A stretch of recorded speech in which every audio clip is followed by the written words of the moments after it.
किसी भी देश में दम नहीं जो भारत को चुनौती दे सके। नारायण सिंह पवार, पूर्व भाजपा विधायक ब्यावरा से रोहित मेवाड़ी की रिपोर्ट। किसी भी देश में दम नहीं जो भारत को चुनौती दे सके।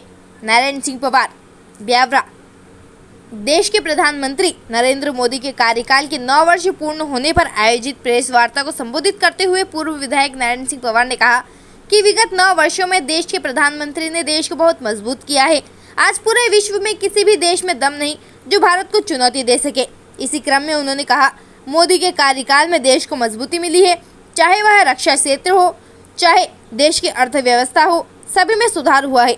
प्रधानमंत्री मोदी के कार्यकाल में आज भारत देश का गौरव बढ़ा रहा है। राजनीतिक पार्टियां अपने घोषणा पत्र को लेकर चुनाव मैदान में आती हैं, परंतु वह घोषणा पत्र पूर्ण नहीं हो पाता है।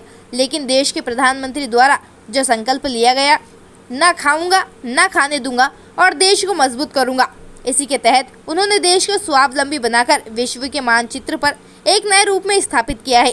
आज भारतीय जनता पार्टी देश के प्रदेश में जिस स्थान पर सत्ता में है, हम जन कल्याणकारी योजनाओं के माध्यम से जनता का भला कर रहे हैं। आम आदमी और निचले तबके तक सरकार की योजनाएं पहुंच रही हैं और आम आदमी का जीवन स्तर सरकार की योजनाओं के कारण सुधर रहा है और आम जनता की मूलभूत सुविधाओं की चिंता भाजपा सरकार कर रही है। हर वर्ग को दे रही शिवराज सरकार लाभ। पूर्व विधायक नारायण सिंह पवार ने कहा, प्रदेश के मुख्यमंत्री शिवराज सिंह चौहान द्वारा अनेकों जन कल्याणकारी योजनाएं सभी वर्गों के लिए शुरू की गई हैं, जिसका लाभ लेकर आगे बढ़े। चाहे लाडली बहना योजना हो, रोजगार सहायकों की दुगनी तनख्वाह, आंगनबाड़ी कार्यकर्ताओं का वेतन भी बढ़ाया गया, साथ ही कर्मचारियों की 4% बढ़ोतरी की गई है। किसान, मजदूर, गरीब कल्याण कर्मचारी, व्यापारी, किसी भी वर्ग का हो, हर वर्ग के लिए प्रदेश की शिवराज सरकार द्वारा अनेकों जन कल्याणकारी योजनाएं चालू कर लोगों के जीवन स्तर में सुधार करने का प्रयास निरंतर जारी है। ब्यावरा विकास में नहीं छोड़ी कोई कमी। पूर्व विधायक नारायण सिंह पवार ने कहा कि जब मैं विधायक पद पर था, उस समय ब्यावरा क्षेत्र के विकास के लिए लगातार प्रयास हुए, सख्त कदम उठाए गए ताकि विधानसभा क्षेत्र के लोगों को परेशानी का सामना न करना पड़े। क्षेत्र में आज भी विकास को लेकर चिंतित रहता हूँ। पिछले 5 वर्षों में भाजपा का विधायक नहीं होने से ब्यावरा विधानसभा क्षेत्र विकास में पिछड़ा है। प्रेस वार्ता में भाजपा के जिला अध्यक्ष ज्ञान सिंह गुर्जर, पूर्व राज्य मंत्री बद्रीलाल यादव, ब्यावरा भाजपा मंडल अध्यक्ष चंदन अग्रवाल उपस्थित रहे। वार्ता का आभार भाजपा मंडल मीडिया प्रभारी विनोद शर्मा ने किया। किसी भी देश में दम नहीं जो भारत को चुनौती दे सके। नारायण सिंह पवार, पूर्व भाजपा विधायक ब्यावरा से रोहित मेवाड़ी की रिपोर्ट। किसी भी देश में दम नहीं जो भारत को चुनौती दे सके। नारायण सिंह पवार, ब्यावरा।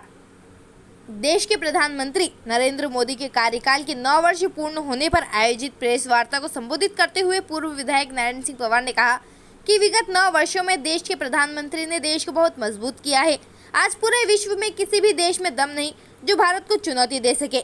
इसी क्रम में उन्होंने कहा, मोदी के कार्यकाल में देश को मजबूती मिली है, चाहे वह रक्षा क्षेत्र हो, चाहे देश की अर्थव्यवस्था हो, सभी में सुधार हुआ है। प्रधानमंत्री मोदी के कार्यकाल में आज भारत देश का गौरव बढ़ा रहा है। राजनीतिक पार्टियां अपने घोषणा पत्र को लेकर चुनाव मैदान में आती हैं, परंतु वह घोषणा पत्र पूर्ण नहीं हो पाता है। लेकिन देश के प्रधानमंत्री द्वारा जो संकल्प लिया गया, ना खाऊंगा ना खाने दूंगा और देश को मजबूत करूंगा, इसी के तहत उन्होंने देश को स्वावलंबी बनाकर विश्व के मानचित्र पर एक नए रूप में स्थापित किया है। आज भारतीय जनता पार्टी देश के प्रदेश में जिस स्थान पर सत्ता में है, हम जन कल्याणकारी योजनाओं के माध्यम से जनता का भला कर रहे हैं। आम आदमी और निचले तबके तक सरकार की योजनाएं पहुंच रही हैं और आम आदमी का जीवन स्तर सरकार की योजनाओं के कारण सुधर रहा है और आम जनता की मूलभूत सुविधाओं की चिंता भाजपा सरकार कर रही है। हर वर्ग को दे रही शिवराज सरकार लाभ। पूर्व विधायक नारायण सिंह पवार ने कहा, प्रदेश के मुख्यमंत्री शिवराज सिंह चौहान द्वारा अनेकों जन कल्याणकारी योजनाएं सभी वर्गों के लिए शुरू की गई हैं, जिसका लाभ लेकर आगे बढ़े। चाहे लाडली बहना योजना हो, रोजगार सहायकों की दुगनी तनख्वाह, आंगनबाड़ी कार्यकर्ताओं का वेतन भी बढ़ाया गया, साथ ही कर्मचारियों की 4% बढ़ोतरी की गई है। किसान, मजदूर, गरीब कल्याण कर्मचारी, व्यापारी, किसी भी वर्ग का हो, हर वर्ग के लिए प्रदेश की शिवराज सरकार द्वारा अनेकों जन कल्याणकारी योजनाएं चालू कर लोगों के जीवन स्तर में सुधार करने का प्रयास निरंतर जारी है। ब्यावरा विकास में नहीं छोड़ी कोई कमी। पूर्व विधायक नारायण सिंह पवार ने कहा कि जब मैं विधायक पद पर था उस समय ब्यावरा क्षेत्र के विकास के लिए लगातार प्रयास हुए, सख्त कदम उठाए गए ताकि विधानसभा क्षेत्र के लोगों को परेशानी का सामना न करना पड़े। क्षेत्र में आज भी विकास को लेकर चिंतित रहता हूँ। पिछले 5 वर्षों में भाजपा का विधायक नहीं होने से ब्यावरा विधानसभा क्षेत्र विकास में पिछड़ा है। प्रेस वार्ता में भाजपा के जिला अध्यक्ष ज्ञान सिंह गुर्जर, पूर्व राज्य मंत्री बद्रीलाल यादव, ब्यावरा भाजपा मंडल अध्यक्ष चंदन अग्रवाल उपस्थित रहे। वार्ता का आभार भाजपा मंडल मीडिया प्रभारी विनोद शर्मा ने किया। आज जो प्रेस वार्ता का आयोजन किया गया था, तो किस उद्देश्य से यहाँ पर आयोजन हुआ प्रेस वार्ता का? ये मोदी सरकार के 9 वर्ष पूर्ण होने के उपलक्ष्य में देश भर में सरकार की चर्चा प्रेस के मित्रों के साथ जो है उस कार्यकाल को लेकर के, जनता के सेवा को लेकर के चर्चा, सामान्य चर्चा जो देश भर में हो रहा है सारा को लेकर प्रेस कॉन्फ्रेंस थी। उन बातों से मीडिया अवगत रहे और लगातार जनता में संदेश चला जाए, इसलिए प्रेस कॉन्फ्रेंस थी। सामान्य तौर पर रूटीन प्रेस कॉन्फ्रेंस। तो वर्तमान में ब्यावरा नगर में कौन कौन सी समस्या है जो लगातार बढ़ती जा रही है? ब्यावरा में समस्याएं हैं, ब्यावरा में अतिक्रमण है, ब्यावरा में ट्रैफिक की समस्या है, कुछ चीज़ें स्थायी है, कुछ चीज़ें अस्थायी है। सड़क पर ठेले, हाथ गाड़ी, फुटपाथ, ये सब चीज़ों को व्यवस्थित करने की आवश्यकता है। अजना नदी की स्थिति बिल्कुल ख़राब होती है रही, फिर बाढ़ आएगी, कचरा हटाएगी। अजना नदी क्योंकि शहर के अंदर से, पहले कभी शहर के बाहर थी, अब आबादी और शहर के अंदर हो गई वो।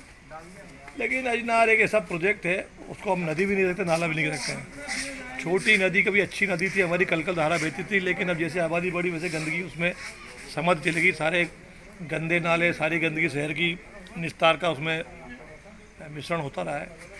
समय आने पे उसको एक बड़ा प्रोजेक्ट उसमें करने की आवश्यकता है।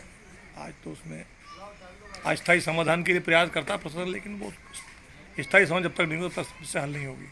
आजकल ब्यावरा नगर में जहाँ देखो वहीं जाम नज़र आता है। पहले जो 50 की स्पीड से गाड़ियाँ, मोटरसाइकिल निकल जाती थी, अब तो जो 5-10 की स्पीड से भी निकल पाते हैं। देखो, ब्यावरा शहर की बसाहट जैसी है, उसमें मुख्य मार्ग हमारे पास एक है, पुराना राष्ट्रीय राजमार्ग क्रमांक 3, वही एकमात्र बड़ा मार्ग है।